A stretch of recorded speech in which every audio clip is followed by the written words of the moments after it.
दो टूक की शुरुआत करते हैं। यूपी में धुरंधर वाले पोस्टर पर सियासत तेज है। प्रदेश के कई जिलों में लगे पोस्टरों ने राजनीतिक माहौल गरमा दिया है। समाजवादी पार्टी के सांसद जिया रहमान बर्क ने पोस्टर को राजनीतिक साजिश करार दिया। बर्क ने कहा, यह अखिलेश यादव की छवि खराब करने और युवाओं को गुमराह करने की कोशिश है, जिसे बर्दाश्त नहीं किया जाएगा। उधर दूसरी ओर 2017 से पहले की कानून व्यवस्था को लेकर एक बार फिर कैबिनेट मंत्री ओपी राजभर ने समाजवादी पार्टी को निशाने पर लिया। राजभर ने कहा कि यूपी की कानून व्यवस्था योगी सरकार की बड़ी उपलब्धि है। उधर जानकार भी मानते हैं कि यूपी में पिछले कई सालों से कानून व्यवस्था मुद्दा रहा है। 9 सालों में इसमें काफी सुधार हुआ है। सवाल है कि क्या धुरंधर और लियारी की राजनीति में अखिलेश यादव फंस गए हैं? दो टूक में करेंगे चर्चा, पहले सुनते हैं बयान। आप उठा के देखिए, उन्हीं के खाली अखिलेश जी के 5 साल के कार्यकाल, मुजफ्फरपुर में दंगे हो रहे थे, लोग गांव छोड़ के पलायन कर रहे थे और ये सफाई में बैठ के नाच देख रहे थे। एज ए मुख्यमंत्री यही काम होता है मुख्यमंत्री का। 1000 से ज्यादा दंगे हुए सपा के शासन में 5 साल में। 1200 लोगों की जान की हानि हुई और अपराधी छुट्टा सांड की तरह घूमते थे और लोग समाजवादी पार्टी के नेता सरकार को अपने जेब में रख के घूमते थे। और जो ये संगठन है जिसने इस प्रकार की हरकत की है, यह हमारे समाजवादी पार्टी के हमारे नेता माननीय अखिलेश जी की छवि खराब करने का प्रयास किया है। मैं चाहता हूँ इस संगठन के जो भी पदाधिकारी हैं, सबके खिलाफ सख्त से सख्त कानूनी कार्रवाई होनी चाहिए। किसी को यह अधिकार प्राप्त नहीं है कि वो किसी प्रकार से किसी की छवि खराब कर सके। चूंकि कानून व्यवस्था पे योगी आदित्यनाथ सरकार ने काफी काम किया है, माफियाओं को एनकाउंटर में मारे गए हैं, जेल भेजे गए हैं, सजाएं मिली हैं, तो इनको इस नैरेटिव से बचना चाहिए। अगर सपा अटैक करेगी तो भाजपा और सरकार की तरफ से डबल या ट्रिपल अटैक समाजवादी पार्टी पे होगा। चूंकि 2027 में उत्तर प्रदेश के चुनाव होने हैं, तो चुनाव के लिहाज से भी ये बहुत संवेदनशील इशू है और law and order Uttar Pradesh में पिछले 25-30 सालों से अनिवार्य रूप से चुनाव का मुद्दा बनता रहा है। और ऐसे में बड़े सवाल, धुरंधर पर सियासत जारी, यूपी में 27 की तैयारी। बीजेपी का बिहार वाला प्लान, लियारी राज पर घमासान। बीजेपी से एसपी लेगी हिसाब, जीत का पूरा होगा ख्वाब। यूपी में पोस्टर पर क्लेश, फंस गए अखिलेश। इन्हीं सवालों के साथ मेहमानों से करेंगे चर्चा। हमारे साथ मेहमान जुड़ रहे हैं। परिचय करा दी, शुभेंदु अवस्थी जी, प्रवक्ता बीजेपी, राकेश अहिर जी, प्रवक्ता समाजवादी पार्टी, अजय वर्मा जी, कांग्रेस नेता। आप तीनों मेहमानों का स्वागत है। शुभेंदु अवस्थी जी, क्या ये बताने की कोशिश हो रही है जैसे बिहार में विधानसभा चुनाव के दौरान बताते रहे जंगल राज जंगल राज जंगल राज, और यहाँ लियारी राज, क्योंकि ये पहली बार नहीं पोस्टर लगा, इससे पहले भी एक बार लगा, लियारी राज बताया गया, फिर ये लियारी राज। सांसद समाजवादी पार्टी के कह रहे हैं ये छवि धूमिल करने की कोशिश हो रही है, बड़ी साजिश है, युवाओं को गुमराह किया जा रहा है। आपकी 27 की तैयारी ठीक है, मैं समझ सकता हूं राजनीतिक दलों की 27 की तैयारी है, लेकिन इससे क्या कुछ बताने की कोशिश हो रही है? देखिए, ये जो पोस्टर लगा है वो कोई भारतीय जनता पार्टी ने नहीं लगाया है। ये कुछ जनता के लोगों ने पोस्टर लगाए हैं, कुछ अति उत्साही लोग हैं और जिन्होंने भी लगाया है वो इस पे ध्यान दें। परंतु जो आपने पूछा कि उनकी इमेज को धूल धूलित करने के लिए किया गया है, तो मेरा ऐसा मानना है कि इमेज होगी तो उसको खराब किया जा सके। इमेज ही खराब बनी है तो वो कैसे और खराब हो सकती है। मेरा मानना है कि इस तरीके से के पोस्टरों से सभी दलों को बचना चाहिए। इसमें भाजपा का हाथ नहीं है, फिर भी यदि किन्हीं लोगों का या कुछ अति उत्साही लोगों ने ऐसा लगाया है तो उसको अवॉइड करने का ही तरीका है। हम भारतीय जनता पार्टी के लोग, हमारी सरकार काम और विकास से जानी जाएगी, इन पोस्टरों से नहीं जानी जाएगी। पहला, लोगों ने देखा है वो समय का काल जब हमारे अखिलेश यादव जी यहाँ पे मुख्यमंत्री थे, तो किस तरीके से दिन दहाड़े बेटियों का अपहरण होता था। जो लोगों के आपके पास अभी भी पुराने गुंडों के वो हैं वीडियोस हैं जिसमें वो कह रहे हैं कि पुलिस हमारी जेब में है और पुलिस उनके ही संरक्षण में रहती थी। तो अब ये समय अलग है, ये नया यूपी है, नया भारत का एक उत्तर प्रदेश है, और इसमें जहां पर कोई भी आदमी छोटी भी गलती होती है, चाहे वो विकास दुबे हो या कोई अंसारी हो, उसको 24 घंटे के अंदर, 28 घंटे के अंदर पुलिस पकड़ के उसको जवाब देती। ठीक, राकेश जी, इमेज की बात कर रहे थे आपके सांसद, यहाँ बैठे बीजेपी के प्रवक्ता कह रहे हैं इमेज हो तो तब खराब हो ना। ठीक है, उनका यह भी कहना है कि पोस्टर उनका नहीं है, लेकिन सियासत तो हो रही है उत्तर प्रदेश में। देखिए राहुल जी, ये अवस्थी जी भले न कहें मगर इनके स्लीपर सेल हैं ये लोग। ये स्लीपर सेल को पीछे से उसका के ये इस तरीके का पोस्टर लगाते हैं। अभी हम सर्च करके देख रहे थे, न्यूज लॉन्ड्री का एक रिपोर्ट है कि 1.5 करोड़ प्रतिदिन विज्ञापन और पोस्टरों पे भारतीय जनता पार्टी जी खर्च करती है। आप समझ सकते हैं कि कैसे कैसे स्लीपर सेल रखे हुए हैं। ये स्लीपर सेल रखे हुए हैं कि किस तरीके से किस नेता का छवि के धूमिल करना है। आप बताइए कि अभी जो भास्कर ने एक स्टिंग ऑपरेशन कराया था टोटी वाला, उसमें कितने करोड़ भारतीय जनता पार्टी के लोग देकर उस टोटी को प्रचारित करवाए थे, और कौन कौन पेज से उसको जो है कार्टून बनवाया जा रहा था। तो सबको पता है, जनता भी जानती है ये बात को कि भारतीय जनता पार्टी नफरत और झूठ फैलाने में नंबर 1 पार्टी है। और ये बात स्पष्ट भी है कि इनके पास कोई प्रचार करने के लिए या कोई बताने के लिए इनके 9 साल में कोई काम है ही नहीं। तो इसलिए इस तरीके का प्रोपेगेंडा और इस तरीके की काल्पनिक फिल्मों पे पोस्टरबाजी करेंगे, जिससे ये दिमाग जनता का डाइवर्ट करना चाहते हैं। मगर ये भूल जाते हैं कि ये जनता सब याद रखती है, और ये याद रख के बैठी हुई है कि 27 का चुनाव जैसे आएगा 24 की तरह इन लोगों को हाफ अभी 24 में किया था और 27 में साफ करने की तैयारी बना ली है। और ये लोग घबराए हुए लोग हैं राहुल जी, इन लोगों के पास कोई काम का नहीं है, बस ये की अलाप है कि गुंडा राज है, गुंडा राज है। अरे भैया, आपको एनसीआरबी का डाटा देख लीजिए। एनसीआरबी का डाटा पूरे देश में उत्तर प्रदेश नंबर 1 पे है बेटियां असुरक्षित होने में, हत्याओं में नंबर 1 उत्तर प्रदेश है। तो उत्तर प्रदेश का आप एनसीआरपी डाटा देख लीजिए और थोड़ा सा शर्म बची हो तो आप एक्सेप्ट कर लीजिए। केवल गुंडा राज कहने से काम नहीं चलेगा। हर जिले में प्रतिदिन हत्या हो रही है, कोई ऐसा जनपद नहीं है जो भी मीडिया रिपोर्ट थोड़ा खंगाले, आप देखिए प्रतिदिन हत्या हो रही है। और हत्याओं में भारतीय जनता पार्टी फेल है, इनकी पुलिस खुद मिलकर लूट करा रही है।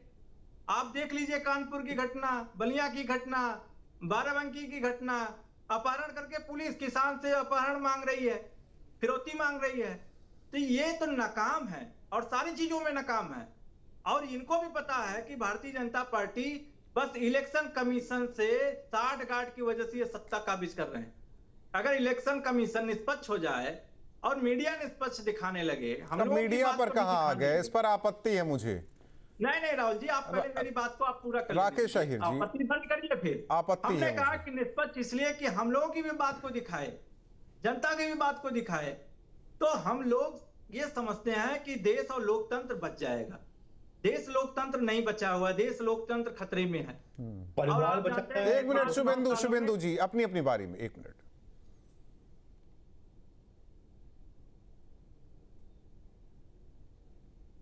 हेलो, रुक जाइए, राकेश जी तो पूरी बात कर ले, शांत हो गए वो,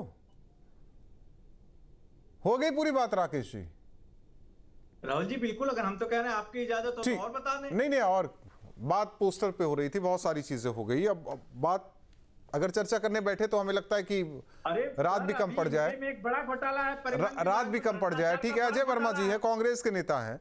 अजय जी, वैसे अगर फिल्म की कहानी कहे तो उस टाइम जो दिखाया गया केंद्र में कौन सी सरकार, फिर सरकार बदली तो वो, लेकिन इस फिल्मी कहानी हम कह रहे ठीक है रुपहले पर्दे की कहानी है, लेकिन सियासत में ये तो जो बताया जा रहा है, कहा जा रहा है असल है। बावजूद इसके सवाल आपसे ये है कि एक छवि पेश करने की कोशिश हो रही है कि केंद्र में अगर आप लोग आ जाए तो मामला कुछ गड़बड़ है, राज्य में ये सब आ जाए तो मामला गड़बड़ हो जाएगा। आखिर ये है क्यों? हाँ, राहुल राजपूत जी, देखिए पिक्चर आप अगर पुलिस कोई अपराधियों को देखती है तो उनकी आदतन अपराधियों को पहचान होती है पीछे से। तो आदित्य घर जो है, इनका इतिहास उठा के देखिए कि किसके चरण चुंबक करते हैं, किसके लिए लेखनी लिखते हैं, किसके लिए पिक्चर बनाते हैं। नहीं देखिए, मैं कुछ चीजें क्लियर कर, मैं फिल्म पे बहस करने नहीं बैठा हूं।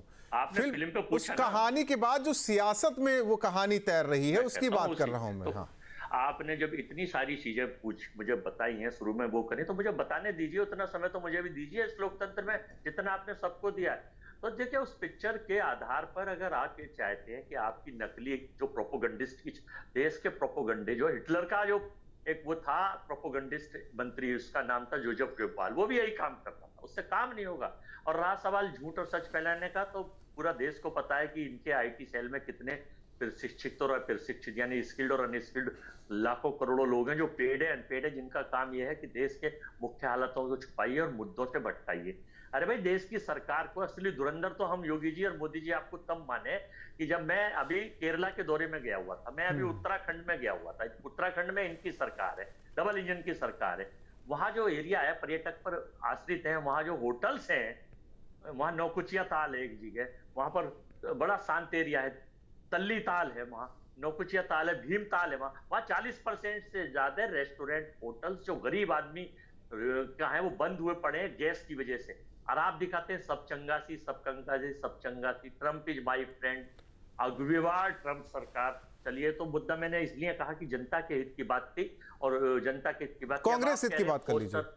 नहीं, मैं पोस्टर पे बात करूंगा कि देश की सरकार से, योगी जी से मेरा अनुरोध यह है कि मुख्य मुद्दों को अब इस बार आप 2027 में पूर्ण रूप से जा रहे हैं, क्योंकि नंबर 1 और नंबर 2 आपको बिल्कुल नहीं चाह रहे, क्योंकि ये सोचते हैं नंबर 1 और नंबर 2 जो 72 से 32 सीट आई है वो योगी जी की मेहरबानी से है। आरएसएस भी आपने देखा कि असम के चुनाव में उन्होंने क्या लिखा है, चिट्ठी लिखी है प्रधानमंत्री को हेमंत बिश्व शर्मा के लिए, जो पानी घोटाले का मुख्य आरोपी है। अब उसके खिलाफ 3 आरोप और भी चारे चल रहे, 52,000 करोड़ का उसका, लेकिन क्योंकि खींच उबड़ रहे हैं, कल चुनाव है, जनता हिसाब कर देगी। तो उत्तर प्रदेश के लिए भी जनता तय कर चुकी है, मन बना चुकी है कि इन नकली सनातनियों को, प्रोपोगंडिस्टों को, ये केवल देश हित की बात नहीं करते, देश हित का दिखावा करते हैं, हिंदू मुस्लिम पाकिस्तान हिंदुस्तान का एजेंडा करके मुख्य मुद्दों को छुपा लेते हैं, अपने मुखौटे चेहरे और शेल कंपनियों को भेजकर। इनके ये स्लीपर सेल नहीं है, इसमें मैं सुधार करूंगा अपने भाई से, सपाके से, कि ये इनके मुखौटे चेहरे और शेल कंपनियां हैं जो इनके लिए ही दिन रात काम करते हैं। और ये पेड है, कुछ अनपेड है, कुछ इनमें इनके पूर्व मुख्यमंत्री हैं, कुछ मंत्री हैं, कुछ आईटी सेल है और आईटी सेल के वो लोग हैं। उत्तर प्रदेश के हित की बात करिए भाई साहब, देश में क्या हालात हैं, सड़कों के हालात बहुत बुरे हैं। चले जाइए आप नोएडा में या गाजियाबाद में, कुछ सड़कें अगर मैं रील्स पे दूं, चले जाइए आप बुलंदशहर में, चले जाइए आप मेरठ में, चले जाइए आप मुजफ्फरनगर में। तो अगर आप बात करते हैं एनसीआरबी के आंकड़े की, तो महिलाओं के अत्याचार, नहीं, एनसीआरबी के आंकड़े वो बता चुके हैं समाजवादी पार्टी वाले, तो नंबर 1 है। और दलितों के ऊपर अत्याचार में भी प्रदेश की सरकार नंबर 1 स्टेज में 28 स्टेटों में। अब मैं योगी जी आपसे कहूंगा कि आप अच्छे शासक अगर हैं और आपने वास्तव में देश हित और प्रदेश हित की बात करनी है, तो इस प्रदेश में जो गैस की समस्या है, जो लोगों की लाइन लग रही है, जो दिख नहीं रही है, जो लोग परेशान है पेट्रोल डीजल के चक्कर में, जो दिख नहीं रही है, जो लोग परेशान है, जो महंगाई से गर्दन तोड़ रहे हैं, अपने नौकरी छोड़े बैठे हैं और कंध। और ये तो 5 स्टेटों में चुनाव है राहुल राजपूत जी, इसकी वजह से देश की सरकार ने प्री प्लान्ड करके सारी महंगाई रोक रखी है, ताकि लोग ये ना कहें कि अरे साहब इसकी वजह से हार गए। ये हारेंगे तो फिर और भी डबल बढ़ा देंगे। हो गया शुभेंदु जी, इसको फाइनली मैं कर दूंगा 10 सेकंड में। अच्छा, आप फाइनल भी करेंगे क्या?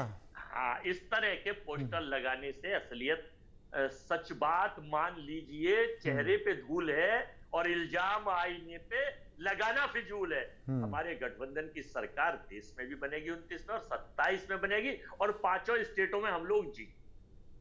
अच्छा, ममता के साथ गठबंधन है क्या पश्चिम बंगाल वो में? हमारी इंडिया गठबंधन के अलायंस के पार्ट। अच्छा, पार्ट हैं, फिर भी उनके खिलाफ लड़ रहे हैं। नहीं, तो ये तो फ्रेंडली फाइट होती है। अच्छा, फ्रेंडली फाइट कहते हैं इसे। अपनी लड़ाई हम अपनी तरीके से लड़ रहे हैं, हमें कितना जीतना है हमारी रणनीति है। स्टालिन हम लोगों के साथ है। नहीं, मैं जानना चाह रहा था, यही फ्रेंडली फाइट यूपी में मत कीजिए कि अखिलेश यादव न फंस जाए। हम लोग साथ में लड़ेंगे, सरकार बनाएंगे देश में। अग्रिम शुभकामनाएं अभी से दे दे क्या? आपको देनी ही पड़ेंगी राजपूत जी, कि उसी दिन दो? आना ही पड़ेगा। ठीक, शुभेंदु अवस्थी जी, मजबूरी है। मेरी कौन सी मजबूरी है सर? यही आपकी मजबूरी है कि आप अग्रिम कह रहे हैं। हाँ, तो जब आएगी जब दे दीजिए मेरे भाई। हाँ ठीक है, वही तभी मैं दोनों चीजें रखा आपके सामने, दोनों ऑप्शन तब दे दूंगा। ठीक, शुभेंदु अवस्थी जी, क्यों उनकी छवि खराब करने की कोशिश कर रहे हैं? राष्ट्रीय स्तर पर कांग्रेस की, प्रदेश के स्तर पर समाजवादी पार्टी की, बताइए। वो सब इतना बेहतर काम करते रहे, भले ही हार गए, हार जीत का तो फैसला जनता करती है। जो आप उन्हें बता रहे हैं वो आप लोग खुद हैं। बिल्कुल राहुल राजपूत जी, इन्होंने बताया अभी सबके सामने कि ये मिलके लड़ेंगे, फ्रेंडली लड़ रहे हैं ममता के साथ। नहीं जानिए, वो पार्ट नहीं है, वो पार्ट नहीं है, जाने दीजिए शुभेंदु जी, वो हमारी और अजय जी की चर्चा थी। दिल्ली में आप पार्टी को खत्म कर दिया इन्होंने, कांग्रेस ने, ये सब चीजें इनकी लड़ाई में जो साथ में होता है उसको ही खत्म कर देते हैं। ये इस तरीके के लोग हैं जो परजीवी हैं, कांग्रेस को कह रहा हूं मैं। फिर भी लाइनों की बात कर दी इन्होंने, तो मैं लाइनों की बात करूंगा। लाइनें अभी इतनी, हमारी उम्र छोटी नहीं है, हमने राशन की दुकानों पे लाइन सर देखा कहाँ चले गए हम? मैं कहाँ मैं उस पर भी टोकना चाहता था अजय जी को, लेकिन अजय जी को लगता है कि मीडिया जो है ना, जो पत्रकार हैं वो साथ नहीं देते, इसलिए नहीं टिक रहा था। अजय वर्मा जी शांत हो जाइए, शांत हो जाइए। अजय वर्मा जी शांत हो जाइए। अजय वर्मा जी शांत हो जाइए। अजय वर्मा जी, आंधी फिल्म आई थी क्या? आधी फिल्म प्रोपेगेंडा थी क्या? आधी फिल्म प्रोपेगेंडा थी? आधी फिल्म प्रोपेगेंडा थी क्या? मैं कोझिकोड नहीं, मैं पूछ रहा हूँ, आधी फिल्म जो आई थी प्रोपेगेंडा या एक गायक के गाने को रेडियो पर बैन कर देना, ये भी प्रोपेगेंडा था क्या? भारत की खोज की थी। नहीं, वो भी प्रोपेगेंडा था क्या? आधी फिल्म आई थी प्रोपेगेंडा? मैं पूछ रहा हूँ आपसे ना अजय वर्मा जी। नहीं, अजय वर्मा जी, वास्को डिगामा आए या कोलंबस जाके अमेरिका खोजे, उससे नहीं मतलब है। अजय वर्मा जी, आंधी फिल्म जो आई थी वो प्रोपेगेंडा थी क्या? जोर से बोलो अजय वर्मा जी, झूठ बोलो। अजय वर्मा जी, टारगेट ये है, अजय वर्मा जी, आप कौन सा, मतलब कौन सी बैटरी ऐसा लगा के आते हैं कि एक बार शुरू तो शुरू, अपने बारी में भी शुरू, दूसरे की बारी आती है उसमें भी कूद जाते हैं बीच में। थम जाइए अजय वर्मा जी, थम जाइए। मैं इसीलिए शुभेंदु जी को काट रहा था कि इस पर बात नहीं करेंगे हम। शुभेंदु जी से इसीलिए कह रहा था कि वो आप बोलने लगेंगे बीच में, मुझे पता है, और शुरू हो गए आप शुरू हो गए। नहीं, आप तय मत कीजिए ना अजय वर्मा जी। अजय वर्मा जी, आप तय मत कीजिए, आप यहाँ बैठ के तय मत कीजिए। पेट्रोल की लाइन, कब लाइन नहीं लगवाते आप यहाँ बैठ के तय मत कीजिए ना। शुभेंदु जी क्यों छवि खराब कर रहे हैं कांग्रेस की, समाजवादी पार्टी की? इतनी अच्छी छवि थी उनकी, खराब कर डाले आप लोग मिलके। सुनिए, तो मेरा तो ऐसा कहना है, जिसे बुरा लगे वो अजय वर्मा के ऑडियो को पीसीआर डाउन कर दे। अजय वर्मा जी बानेंगे है नहीं, बीच बीच पे बोलेंगे, आदत है उनकी। शुभेंदु अधिकारी, देखिए मेरी बात समझिए। पहले तो बहुत अच्छी इमेज थी इनकी, जो धूमिल होगी, अखिलेश जी की बात को कह रहे हैं, लोगों के बीच में कैसा था। और आज मैं तो नहीं कह रहा हूं, बार बार ये एनसीआरबी की डाटा कह रहे हैं। पहले राहुल जी थाने में जाकर रिपोर्ट तक नहीं लिखी जाती थी, आज हर थाने पे जो चाहे जाके रिपोर्ट करा सकता है, और उसके बाद 24 घंटे में एक्शन भी हो जाता है। पर मेरे भाई को ऐसा लगता है कि इतनी अच्छी इमेज थी पूरे देश में, पूरे प्रदेश में, अखिलेश यादव जी के, मुलायम सिंह जी की, तो फिर जनता ने हटाया क्यों? कांग्रेस को दुत्कारा क्यों? बिहार में 66 सीट से लड़े थे, 6 सीट पे पहुंच गए कांग्रेस के लोग। मेरा ये कहना है, इमेज जनता के बीच में योगी जी की कैसी है, किस तरीके से हर मैटर पे उन्होंने संज्ञान लिया है, जिस तरीके से यूपी विकसित हुआ है, जिस तरीके से यूपी के छोटे छोटे जगहों पर, छोटे छोटे मैं उसकी बात नहीं कर रहा हूं, वो देखिए आप लोगों का काम है, आप लोग कीजिए, आप लोग के लिए, आप लोगों को मुबारक भी। लेकिन बात सुनिए, लेकिन इस सियासत में दूसरे पक्ष की छवि को धूमिल ना करने की कोशिश कीजिए, जो पीड़ा है उनकी, जो वो कहना चाहते हैं। हमने नहीं किया, वो किसी मंचलों ने लगाया। इनको तो हर आदमी दिन रात हमारे ही सपने आते हैं। हमने पहला सेंटेंस कहा कि हम इस तरीके के पोस्टरों पर बिलीव नहीं करते, ना ही भाजपा का कोई वो ऑफिशियल पोस्टर है। जिन्होंने कुछ मंचलों ने लगा दिया, जनता ने लगा दिया, तो फिर उसका जवाब वो जनता से पूछें। परंतु हमने, भारतीय जनता पार्टी ने, योगी जी ने जो काम किया है विकास का, और एक ऐसी इमेज बनाई है पूरे दिल्ली में, ये नोएडा गाजियाबाद में, राहुल जी दोपहर में भी लड़कियों को कुछ लोग आते थे और घसीट के अपनी गाड़ी में दिन दहाड़े बैठा लेते थे, जबरदस्ती करते थे। नहीं, आप कहेंगे ये अब नहीं होता, वो कहेंगे ये होता है। देखो राहुल जी, मैं ये नहीं कहता कि अब नहीं हो रहा था, कहीं भी हो रहा होगा, पर उसका जवाब 24 घंटे के अंदर जरूर मिल जाता है। राकेश अहिर जी, ये क्यों कहा जा रहा है समाजवादी पार्टी की तरफ से, एक तरीके से कहे कि आप लोग मान बैठे कि 27 में सरकार आ रही है, ये क्यों कहा जा रहा है कि सरकार बनने पर 10 साल का हिसाब लेंगे, हिसाब किताब करेंगे? इसे क्या समझे, धमकी या अभी से चेत जाएं? आप तो एक तरफ कह रहे हैं कि छवि भी धूमिल हो रही है, दूसरी तरफ सरकार बनाने का ख्वाब भी आ रहा है। जो अवस्थी जी कह रहे हैं नोएडा, गाजियाबाद, नहीं, मैं इसीलिए उसको नहीं सुना, आपसे ये सवाल किया। आप उनसे या तो उसका जवाब दे दीजिए, या तो आप सीधे बोल दीजिए कि आप ये सवाल मत पूछिए, एंकर पत्रकार सवाल ना पूछे, मैं पहले उनका जवाब दे दूं। हमेशा तैयार रहती है समाजवादी पार्टी के सिपाही, हमेशा जवाब देने के लिए भागते नहीं है। इनके डिप्टी सीएम की तरह नहीं कि जब प्रेस पूछती है तो ये कहते हैं जय श्री राम बोल के ये जो है प्रेस को खत्म कर देते हैं। तो सवाल बात सुनिए, तभी समाजवादी पार्टी के लोग नहीं भागते राहुल जी। हाँ, तो इसीलिए सवाल का जवाब दे दीजिए कि 27 में सरकार बनेगी और बीजेपी से समाजवादी पार्टी हिसाब करेगी। कौन से हिसाब की बात हो रही है? बिल्कुल हिसाब होगा, क्यों नहीं हिसाब होगा। इनके भ्रष्टाचार का, टंकी, पानियों की टंकी में किस तरीके से भ्रष्टाचार हुआ आपने सबने देखा। कौन नहीं जानता है कि अभी किसी के नल में पानी नहीं आ रहा, किसी के घरों में पानी नहीं रहा, टंकी कैसे फट के गिर रही है, कितना 1000 रुपए का घोटाला, हजारों करोड़ का, कौन नहीं जानता। सड़कों की क्या हालत हो गई है उत्तर प्रदेश में। अभी पंचायती राज मंत्री खुद पंचायती चुनाव कराने से डर रहे हैं, केवल बस वो रात भर बजने वाले मंत्री हैं, जैसे उनको आइट दो वैसे बजेंगे। तो ये ऐसे लोग हैं कि सिर्फ इन लोगों को झूठ ही बोलना है, सच का सामना कभी ये कर ही नहीं सकते। प्रधानमंत्री जी आसाम जाते हैं, केरला फाइल की बात करते हैं, कश्मीर फाइल की बात करते हैं। हम तो चाहते हैं कि एप्सिन फाइल की भी बात करें प्रधानमंत्री जी।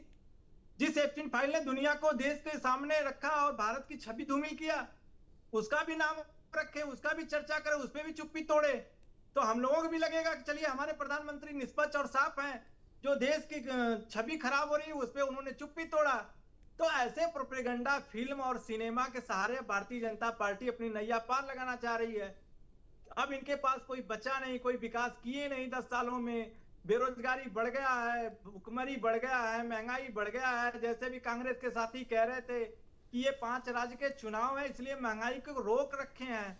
और मैं बड़े जिम्मेदारी से कह रहा हूँ राहुल जी, नहीं कहते हैं ना कि फिल्म समाज का आईना, फिल्म समाज का आईना, लेकिन यहाँ तो उल्टा हो गया। फिल्म समाज का आईना तब होता है, या तो समाज फिल्म का आईना, या तो उल्टा हो जा रहा है। दरअसल समाज का फिल्म तब आईना होता है जब उसमें किसी पार्टी का विचारधारा का नजरिया ना होता, बू ना आती हो। याद है कि अखिलेश यादव फिल्म देखकर निकले तो उन्होंने कहा कि नहीं, यादव रेजिमेंट भी होना चाहिए इस देश में। एक फिल्म देखकर निकले तो उन्होंने ये मांग उठा दी। हम कह रहे हैं कि इस देश में क्या यादवों ने कुर्बानी नहीं दिया? कौन कह रहा है नहीं दी? नहीं, कौन नहीं कह रहा। आप बताइए कि यादवों ने कुर्बानी इस देश को नहीं दिया? क्या इतिहास रजांगला का नहीं लिखा गया है? आप बताइए। नहीं तो इतिहास जो रजांगला का, क्या वो लिखा नहीं गया? तो 120 जो वो वेब सीरीज आई है, या 120 सैनिक जो वो रेजांगला की चोटी को जीते। हाँ, तो केवल उसमें यादव थे, सारे यादव थे, इतिहास है, सारे यादव थे ना उसमें। ये तो धन्यवाद नहीं, वो देख कर निकले तो उन्होंने कहा कि यादव रेजिमेंट होना चाहिए। बीबीसी का धन्यवाद है कि बीबीसी ने एक रिपोर्ट और डॉक्यूमेंट्री किया। अच्छा, आपके हिसाब से जो हो जाए वो प्रोपेगेंडा नहीं है, या कोई उस पर बोल दे कि ये गलत है तो प्रोपेगेंडा हो जाता है। मैं समझ गया अजय वर्मा जी से, इसीलिए मैंने सवाल किया था कि आंधी फिल्म प्रोपेगेंडा है या धुरंधर फिल्म प्रोपेगेंडा है। अजय वर्मा जी, मैं तो फिल्म देखा भैया 1975 में गुलजार जी द्वारा जो पिक्चर आप आंधी का जिक्र कर रहे हैं, और फिल्म का थोड़ा सा प्रोमो देखा, उसमें लिखा है कि कोई पात्र जो है किसी से संबंध नहीं है, ये काल्पनिक है। वो शुरू में लिख दिया जाता है, डिस्क्लेमर होता है। बिल्कुल। तो जब फिल्म कह रहा है ये काल्पनिक है, तो भारतीय जनता पार्टी पाकिस्तान, सुन लीजिए। हाँ, नहीं, मैं सवाल करूंगा शुभेंदु जी से। पाकिस्तान के सारे पात्रों के नाम बदल दिए, तो जी नरेंद्र सरेंडर का नाम बदल के क्यों नहीं यहाँ नरेंद्र मोदी नाम क्यों रखा गया? आप इस पे नहीं बोलेंगे क्योंकि आप भी चश्मा बीजेपी का चलाए रहते हैं राजपूत जी। कांग्रेस का चढ़ा दीजिए, बस फर्क इतना है। अजय वर्मा जी, कांग्रेस का चढ़ा दीजिए, आप जनता कांग्रेस का चढ़ा दीजिए ना, लोग कितना चश्मा चढ़ाइए, कांग्रेस का चढ़ा दीजिए ना आप मुझे। काल्पनिक आप लिखते हैं और आपने फिर उस पिक्चर में सारे कहानी दूसरी दे दी, और फिर जो एक मर्डर दिखाया है उत्तर प्रदेश का, और भी मर्डर दिखा देते। आसाराम बापू को भी चित्रित करना चाहिए था उसमें कि किस तरह से वो बलात्कारी बाबा देश की महिलाओं के नाम पर देश के राजाओं के साथ डांस करता था। उसमें खैरात को भी दिखाना चाहिए था, उसमें प्रभजल देवन्ना को भी दिखाना चाहिए था, उसमें राज सोरस को भी दिखाना चाहिए था। एक मिनट शुभेंदु जी, ये नहीं दिखाया इसमें भाई। इनको तो मैं ये पूछ रहा हूँ राहुल राजपूत जी कि भारत के लोग, और जब आप भी पत्रकारिता को कलंकित करते रहेंगे अगर आप चश्मा नहीं बदलेंगे। अच्छा, आप बड़े समझदार हैं, कांग्रेस का चढ़ा दीजिए, कांग्रेस का चढ़ा दीजिए। मैं आपसे सवाल करूंगा, आपसे सवाल करूंगा। इमरजेंसी में एक मशहूर गायक उनके प्रसारण पर रोक क्यों लगा दी गई थी? ऐसा क्या हो गया था? इमरजेंसी तो नहीं, इमरजेंसी उनके ही गाने पर प्रसारण। मैं वही पूछ रहा हूँ ना, आधी फिल्म जो है वो प्रोपेगेंडा या कुछ और? कहिए दो लाइन उसका भी गुनगुना दिया जाए, बता दें। जवाब दे रहा हूं मैं। देखिए, इमरजेंसी तो 1975 की डिमांड थी, मांग थी समय की, लेकिन 2014 से जो घोषित इमरजेंसी हिंदुस्तान में लगी हुई है 2026 तक, यहाँ तो आप कह के लगाइए कि हम इमरजेंसी लगा रहे। इंदिरा जी की हिम्मत। अच्छा, किशोरदा के गाने को क्यों बैन कर दिया था?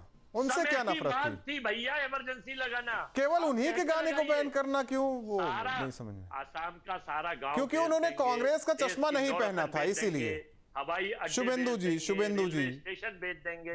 शुभेंदु जी बताइए, फिल्मों के किरदार से आप लोग तुलना कर देते हैं अखिलेश यादव का, राहुल गांधी का, समाजवादी पार्टी का, कांग्रेस का। क्यों ऐसा क्यों कर रहे हैं फिल्मों से तुलना आप लोग? लियारी राज थोड़ी था यूपी में। मैंने तो ये कहा है इनको पहले से भी कि फिल्मों को फिल्मों की तरह देखो, है उसको वहीं पे छोड़ के आओ। बट आपने अपने आप समझ लिया अतीक अहमद कौन है, चश्मा लगाया कौन है, अंसारी साहब कौन है, चीफ मिनिस्टर साहब कौन है, किस तरीके से ये कहा करते थे राकेश अहिर साहब की पार्टी की लड़कों से गलती हो जाती है। कैसी बातें कर रहे हो यहाँ बैठ के, और ऐसा लग रहा है पता नहीं कहाँ से सीख के आए हो, और बिल्कुल पानी के धुले हो आप। हमको तो समझ में नहीं आता कि कैसे आप लोग ये सब बातें कर लेते हो। किसी ने वो समय देखा है गुंडा राज का, जंगल राज का, जिस समय पर घर में आपकी ही बहनें शाम को निकल नहीं पाती थी, पर यहाँ पर ऐसी बातें कर रहे हो। क्या व्यवस्था है आपकी? वो कहते हैं यादव रेजिमेंट बनाना चाहिए रेजांगना के ऊपर। कितने यादव थे? बोल दो कभी 300 से ज्यादा वीडियो है, हाथ उठाइए मित्रों। प्रज्वल नहीं, वो रहते हैं वैसे ही रहते हैं। शुभेंदु जी अजय वर्मा को थोड़ा इग्नोर कीजिए चर्चा में। नंगा करने का काम ये भाजपा। शुभेंदु जी अजय जी को इग्नोर कीजिए। अभी तो डिबेट क्या होगी? मेरा तो ये इग्नोर कीजिए, इसलिए कह रहे हैं ना, वो तो अपना टाइम लेते हैं, दूसरों का भी ले लेते हैं टाइम। मैंने तो खाली इतना टाइम जनता से ले लेते ना तो कुछ बेहतर हो जाता। बस चिल्लाते रहते हैं, चिल्लाने के अलावा कुछ नहीं आता, डिबेट करने आता नहीं आपको। किस तरीके से डिबेट होनी चाहिए, चर्चा होनी चाहिए, थोड़ा सीखिए अपने बड़े नेताओं से, वो कैसे करते हैं। थोड़ा आप थोड़ा समझ जाइए, थोड़ा प्यार से तर्कों के साथ।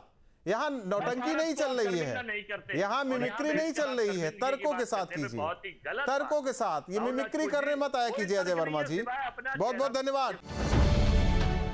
अब से डीडी फ्री डिश की चैनल नंबर 57 पर देखिए न्यूज नेशन।